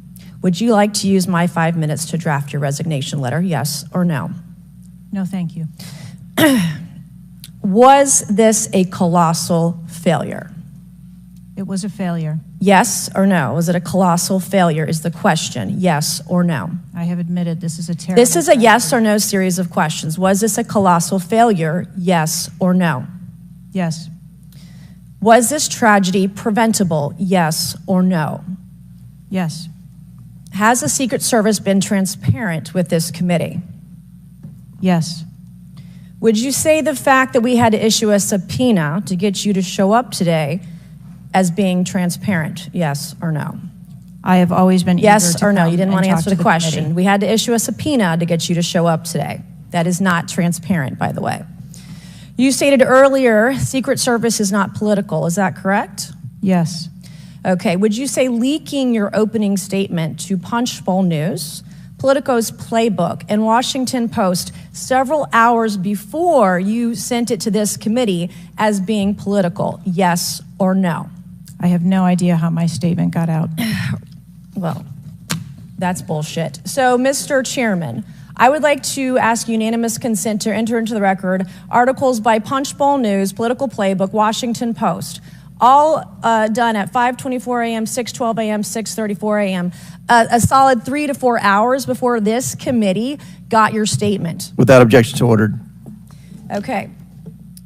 Is the Secret Service fully cooperating with our committee? Yes. Okay, you say you're fully cooperating with this committee. On July 15th, this committee sent you a list of demands of information that we wanted. Has the Secret Service provided this committee a complete list of all law enforcement personnel that were there that day? Have you done that? Have you provided a list to the Oversight Committee? Yes or no? I will have to get back to you on that. That is a no. Have you provided all audio and video recordings in your possession to this committee, as we asked on July 15th? Yes or no? I would have to get back to you. That is a no. You're full of shit today. You're just being completely dishonest. Mr. Chairman, Mr. Chairman, I want to.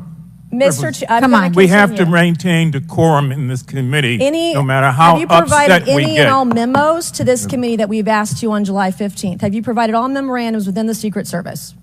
I would have to get back to you on that. That is a no. You are being dishonest or lying. You're being dishonest here with this committee. These are important questions that the American people want answers to, and you're just dodging and talking around it in generalities. And we had to subpoena you to be here, and you won't even answer the questions. We have asked you repeatedly to answer our questions. This isn't hard. These are not hard questions. Have you provided us all communications from the Secret Service related to that day and that rally? Have you provided this committee? We've asked for this information on July 15th. Have you provided any of this information that this committee has asked of the Secret Service? Any of it? I'll have to get back to you. Have you even read this letter that we sent you? Did you even read this? Yes.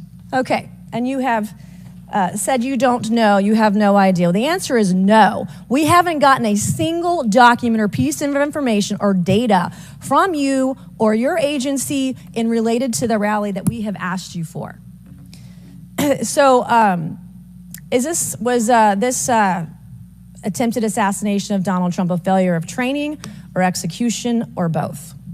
I think that those are answers that we need to Training, execution, or both. Forces on the front lines in Kupwara. Civic negligence kills UPSC aspirant. Political showdown over the budget. A comprehensive coverage of the day's top stories on Across the Republic at 6 p.m.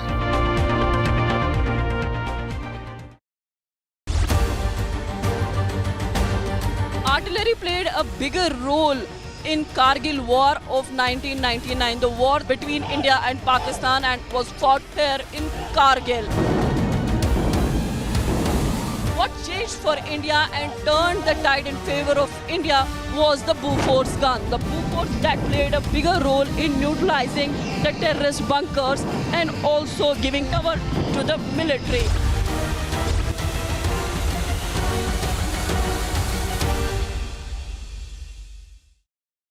On this historic milestone of 25 years of Kargil Vijay Divas, let us stand united in remembrance and gratitude for the heroes who laid down their lives for our freedom.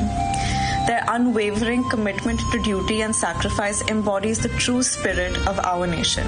Salute to our brave hearts, forever in our hearts. Jai Hind.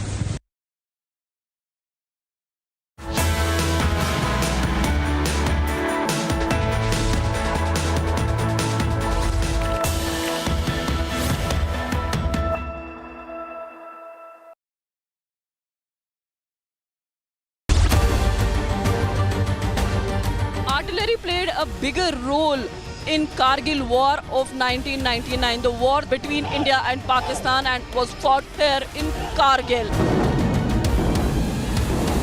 What changed for India and turned the tide in favor of India was the Bofors gun. The Bofors that played a bigger role in neutralizing the terrorist bunkers and also giving cover to the military.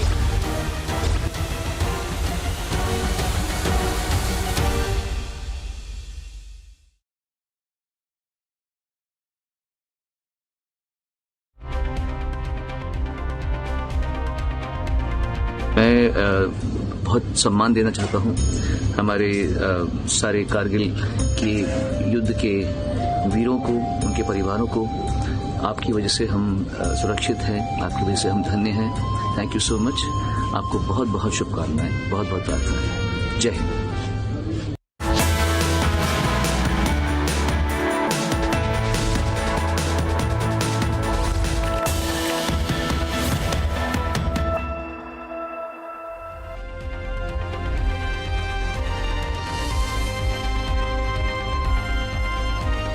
Kargil War is a saga of raw courage, of sheer blood and guts. In May 1999, when Prime Minister Vajpayee had gone to Lahore for his peace yatra, the Pakistani dictator General Pervez Musharraf hatched a treacherous plan. Nuclear flashpoint! His army infiltrated and occupied the heights overlooking the national highway. ये कोई terrorist नहीं है. And opened a relentless barrage of heavy fire. Caught by surprise, Indian forces had a formidable challenge ahead of them. following was the turning point. Before this, we knew no victory. After that, we had no defeat. Let's go, boys! I am General Bakshi. I am producer, director, Captain Aditya Bakshi. The public brings you a path-breaking and historical documentary. The capture of Tololing Peak. On Vijay Diwas, 26 July, only on Republic Network.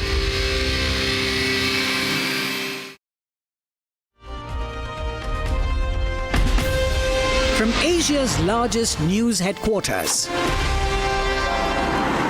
setting the agenda for Bharat.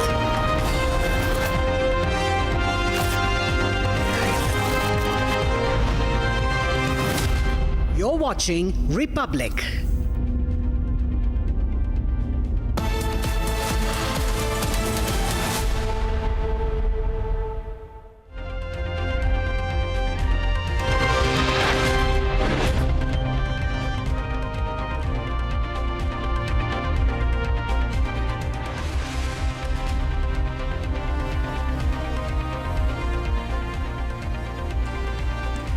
An encounter is underway in Kupwara in Jammu and Kashmir. One terrorist has been eliminated and one soldier has been martyred. We are covering that story very closely. Another story that we are covering today is from Karnataka. Today, murder accused Darshan met with DK Shivakumar, and we are asking, is Congress with Darshan? The second story that we are covering today is Pooja Khedkar, who has gone missing. She's the entitled IAS trainee who has been in the headlines for lying, faking her medical certificates. She has been missing for 5 days now. The fourth story that we are covering today is from Bengal. After Mamata Banerjee gave call to shelter refugees from Bangladesh, which has been hit by violence, the Foreign Minister of Bangladesh has issued a statement to New Delhi. Bringing you more on that, going to the headlines at this hour.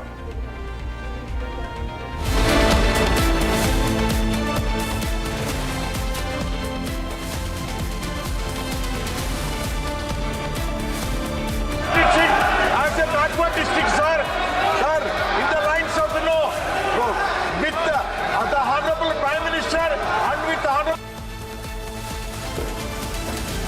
Urged Indie stages protest, resorts to sloganeering and ruckus over Modi 3.0's first budget.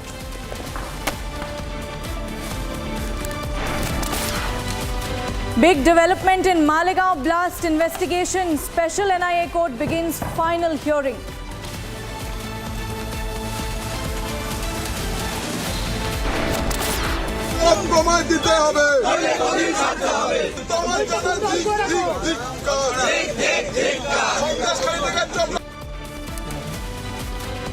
Face off over Mamata's refuge to Bangladeshi's comment. Governor seeks report. BJP stages protests.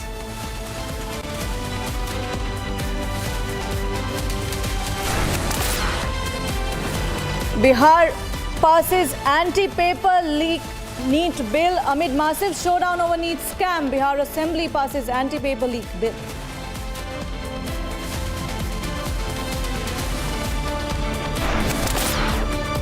"26-year-old UPSC aspirant electrocuted to death in the national capital. Who is accountable?"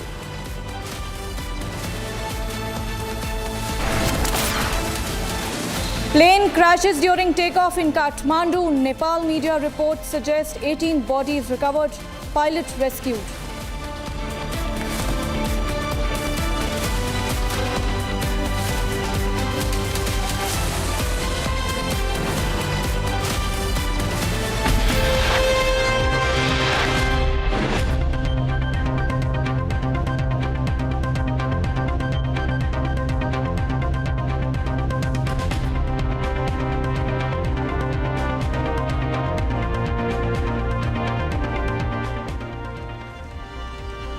Tragedy struck in Delhi as a 26-year-old UPSC aspirant met a shocking demise near the Patel Nagar metro station. According to police reports, the victim was electrocuted by an electric current at the station gate on Tuesday afternoon. This incident has sparked controversy, with the BJP blaming the AAP government for negligence, leading to the unfortunate loss of life.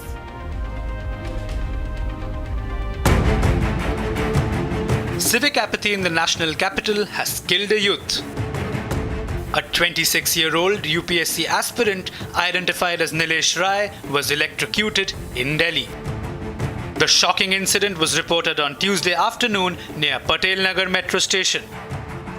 And at that time, there was a water locking incident because of the heavy rainfall in the national capital. After that, what happened that the boy touched this iron gate at that point of time. And that time, what happened that the low hanging wires, naked wires, got touched through this iron rod in which there was electric current.